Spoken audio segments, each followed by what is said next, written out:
Friends, welcome to JR channel Tamil 360. நம்ம channel இது வரைக்கும் சப்ஸ்கிரைப் பண்ணலன்னா சப்ஸ்கிரைப் பண்ணிக்கோங்க. கூடவே இருக்க பெல் சிம்பலையும் கிளிக் பண்ணிக்கோங்க. அப்போ தான் நான் போடுற வீடியோஸ் உங்களுக்கு வந்து சேரும். நம்ம இன்றைக்கி நம்ம வீட்டில் இருக்கிற கோதுமை மாவை வச்சு அல்வா எப்படி ஈஸியாக செய்கிறதுன்னு பார்க்கலாம். அதுக்கு ஃபஸ்ட் ஒரு பவுல் எடுத்துக்கோங்க. அதில் ஒரு சின்ன டம்ளர் அளவுக்கு கோதுமை மாவை எடுத்துக்கோங்க. நான் எடுத்துருக்கிற டம்ளர் ஒரு 100 கிராம் அளவு இருக்கும். அந்த அளவு டம்ளரில் நான் கோதுமை மாவு எடுத்திருக்கேன். அதே டம்ளரில் தண்ணி எடுத்துக்கலாம். 1 டம்ளர் ஃபஸ்ட்டு ஊற்றிக்கோங்க. மொத்தம் இந்த அல்வா இந்த மாவுக்கு 3 டம்ளர் தண்ணி தேவைப்படும். மொத்தம் 3 டம்ளர் அதே டம்ளரில் அளந்து எடுத்துக்கோங்க. 3 டம்ளர் ஊற்றுனதுக்கப்புறமா ஒரு ஸ்பூன் அல்லது எதாவது வச்சு நல்லா மிக்ஸ் பண்ணிக்கோங்க. கட்டி இல்லாமல் கரைஞ்சி வர அளவுக்கு மிக்ஸ் பண்ணிடுங்க. இந்த மாதிரி நல்லா கரைச்சதுக்கப்புறமா ஒரு பேன் எடுத்துக்கோங்க. முதல்ல நம்ம கேரமல் செய்ய போகிறோம். கேரமல் செய்யறதுக்கு கோதுமை மாவு அளந்து எடுத்து அதே டம்ளரில் 1/2 டம்ளர் அளவுக்கு சர்க்கரை எடுத்துக்கோங்க. அந்த சர்க்கரையை வெறும் பேனில் போட்டு நல்லா வந்து ஃப்ரை பண்ணுங்கள். அதுக்கு மீடியம் ஃப்ளேம் தான் வைக்கணும். நீங்கள் அது மாதிரி கலந்துட்டுருக்கும் போது கொஞ்சம் நேரத்தில் கொஞ்சம் ஈரமாகும், கரைஞ்சி வரும். நல்லா கரைஞ்சி வந்ததுக்கப்புறமா அதே ஃப்ளேம்லேயே பொறுமையாக கலந்துக்கிட்டே இருங்க. கலந்துக்கிட்டே இருக்கும் போது நல்லா கரைஞ்சி இந்த கலர் கொடுக்கும் நம்மளுக்கு. இந்த ப்ரௌனிஷ்லேருந்து இன்னும் கொஞ்சம் டார்க் ப்ரௌனிஷ் வந்ததுக்கப்புறமா நம்ம ஆஃப் பண்ணிக்கலாம். நம்ம சுகர் கேரமல் நம்மளுக்கு ரெடி ஆயிரும். இப்போது இது ரெடி ஆனதுக்கப்புறமா நம்ம எடுத்து வச்சுருந்த கோதுமை மாவு அதை இன்னொரு வாட்டி நீங்கள் மிக்ஸ் பண்ணி விடுங்க. ஏன்னா அது அடியில் தங்கிட்டுருக்கும் மாவு, அதனால் நல்லா மிக்ஸ் பண்ணிவிட்டு அந்த கேரமலில் ஊற்றிடலாம். ஊற்றுனதுக்கப்புறமா உங்களுக்கு அப்படியே உள்ள கேரமல் கட்டி கட்டியாக இருக்கிற மாதிரி தெரியும், அடியில் பிடிக்கிற மாதிரி இருக்கும். பயந்துக்க வேண்டாம். நீங்கள் அப்படியே கரண்டி வச்சு அதை மிக்ஸ் பண்ணிக்கிட்டே இருங்க. மிக்ஸ் பண்ணிக்கிட்டே இருக்கும்போது அந்த கேரமல் கூட மாவோடு சேர்ந்து நல்லா கரைஞ்சிரும். இந்த மாதிரி நல்லா மிக்ஸ் பண்ணுங்கள். அல்வா செய்யும் போது முக்கியமாக நம்ம கவனிக்க வேண்டியது என்னென்னா, நம்ம எப்பயுமே கைவிடாமல் அல்வாவை கலந்துக்கிட்டே இருக்கணும். அப்போ தான் அல்வா ரெடி ஆகும். இல்லைன்னா அடி பிடிச்சிரும். நம்ம கொஞ்ச நேரம் கூட கைவிடாமல் கலந்துக்கிட்டே இருக்கணும். இப்போ நான் கூட கொஞ்ச நேரம் கழித்து நெய் ஆட் பண்ணிக்கிறேன். நெய் ஆட் பண்ணி மறுபடியும் நல்லா மிக்ஸ் பண்ணுறேன். நல்லா உங்களுக்கு நெய் நல்லா பிடிக்கும், நான் அல்வாவில் நிறைய நெய் ஊற்றி சாப்பிடுவேன்னா நீங்கள் நிறையவே ஆட் பண்ணிக்கலாம்.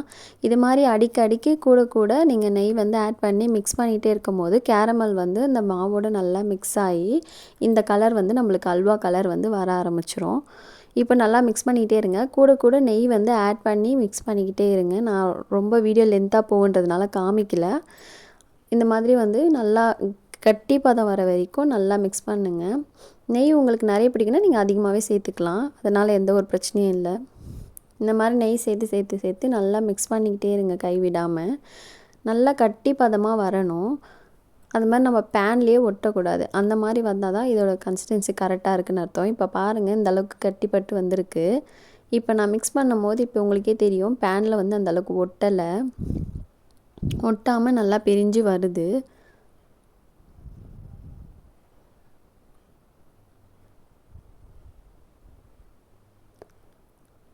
இந்த மாதிரி நல்லா பேன்லேயே ஒட்டாமல் உருண்டு திரண்டு வர டைம் வந்துருச்சுன்னா அல்வா நம்மளுக்கு ரெடி ஆயிடுச்சுன்னு அர்த்தம்.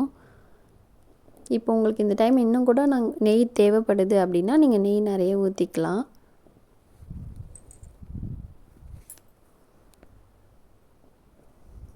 அவ்வளோதான், நம்ம அல்வா நல்லா உருண்டு திரண்டு வந்துருச்சு.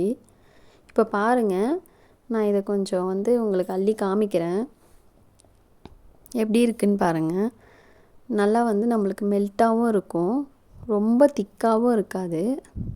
உங்களுக்கு ஸ்வீட் எந்தளவுக்கு பிடிக்குமோ அந்தளவுக்கு சுகர் சேர்த்துக்கோங்க. 1 டம்ளர் ஆர் 2 டம்ளர் சேர்த்துக்கோங்க. நான் வீடியோவில் காமிக்கிறதுக்கு மறந்துட்டேன். பார்த்திங்கன்னா தெரியும், நல்லா மெல்ட்டாக இருக்குது பாருங்கள். ரொம்ப நேரமும் கலரிட்டே இருக்கக்கூடாது. இந்த பதம் வந்ததுக்கப்புறமா அப்புறம் ரொம்ப திக்காயிரும், சாப்பிட்றதுக்கு நல்லா இருக்காது. இந்த மாதிரி இருக்கணும். இதுக்கப்புறமா ஒரு பேனில் ஒரு நெய் கொஞ்சம் விட்டு முந்திரி பருப்பு தேவையான அளவுக்கு போட்டு நல்லா பொன்னிறமாக பொரித்து இந்த அல்வாவோடு நல்லா மிக்ஸ் பண்ணி விட்டுருங்க. நம்ம கோதுமை அல்வா ஈஸியாக வீட்லேயே ரெடி ஆயிடுச்சு. இதுக்கு மேக்ஸிமம் 15 நிமிஷம் தேவைப்படும். ஏன்னா நம்ம கிண்டுறதுக்கு தான் அது மேக்ஸிமம் தேவைப்படும். மற்றபடி ஈஸியாக இதை வீட்லேயே செஞ்சிடலாம். குழந்தைங்களுக்குலாம் ரொம்ப பிடிக்கும். குழந்தை வச்சுருக்கவங்கலாம் வீட்டில் எதனா ஸ்வீட் கேட்டாங்கன்னா உடனே இந்த மாதிரி ப்ரிப்பேர் பண்ணி கொடுங்க. கோதுமை ரொம்பவே உடம்புக்கு ஹெல்த்தி. இப்போ நான் ஒரு பவுலில் வந்து ட்ரான்ஸ்ஃபர் பண்ணி காமிக்கிறேன்.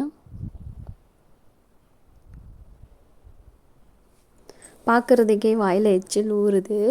நீங்களும் உங்கள் வீட்டில் ட்ரை பண்ணி சாப்பிட்டு பார்த்து எப்படி இருக்குன்னு கமெண்டில் சொல்லுங்கள்.